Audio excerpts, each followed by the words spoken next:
तो जो ऊंचते ऊंच बाप के बच्चे थे, ऊंचते ऊंच कभी उन्होंने हीरो पार्ट बजाया था इस संसार में। कयामत के समय में 9 लाख सितारों के रूप में सारे संसार में ज्ञान की चमक मार रहे थे। सारे संसार में उनका आधिपत्य हो गया था। वही भारतवासी बच्चे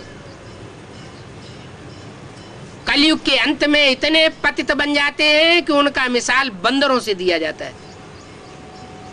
राम ने किसकी सेना ली? बंदरों की सेना ली।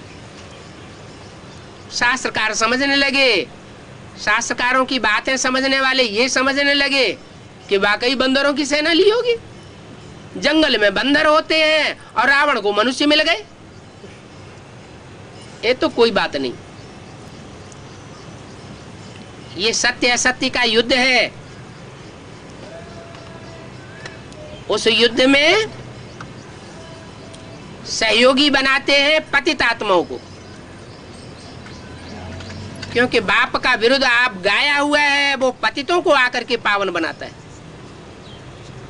तो जो बंदर मिसल पतित बन जाते हैं, बंदर का मिसाल दिया जाता है। बंदर में जितने काम, क्रोध, लोभ, मोह, अहंकार होता है, दुनिया के किसी भी प्राणी में इतना नहीं होता। काम विकार भोगेगा तो चोटी पे बैठ के भोगना शुरू कर देगा। क्रोध इतना होता है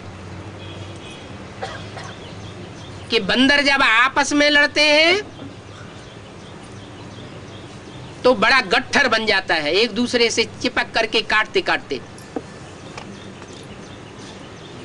वो गट्ठर लुढ़कता रहता है, लोग देखते रहते हैं। ऐसे ही लोभ इतना होता है कि अगर हंडी में चना डाल दिया जाए, हंडी का मोहड़ा छोटा हो तो वो मुट्ठी छोड़ेगा नहीं, हंडी को लिए लिए चारों तरफ घूमता रहेगा, भले पकड़ जाए। जब तक हंडी फूटेगी नहीं, मुट्ठी नहीं छोड़ेगा, क्योंकि चना मुट्ठी में आ गया। लोभ इतना जास्ती होता है, मोह इतना होता है कि बंदरी का बच्चा अगर मर जाए तो महीने भर तक पेट से चिपका के रखेगी। यहाँ बाप के बच्चे भी ऐसे हो गए हैं, बंदरी मिसल।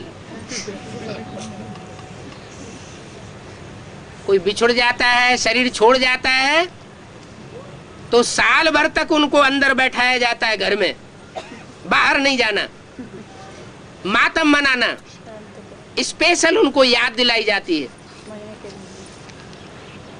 बुद्धि रूपी पेट में वो गम भर जाता है, बुद्धि उसकी याद छोड़ नहीं पाती।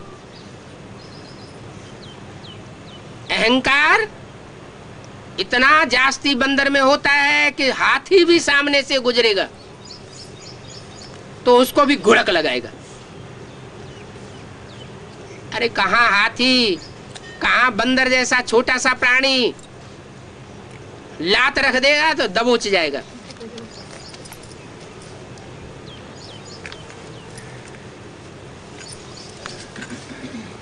तो ऐसी पतित आत्माओं को, बंदर मिसल आत्माओं को बंदर से मंदिर लायक बनाने के लिए बाप आते हैं और विकारी दुनिया से निकाल करके निर्विकारी दुनिया में ले जाते हैं। ये वर्षा बाप से मिलता है।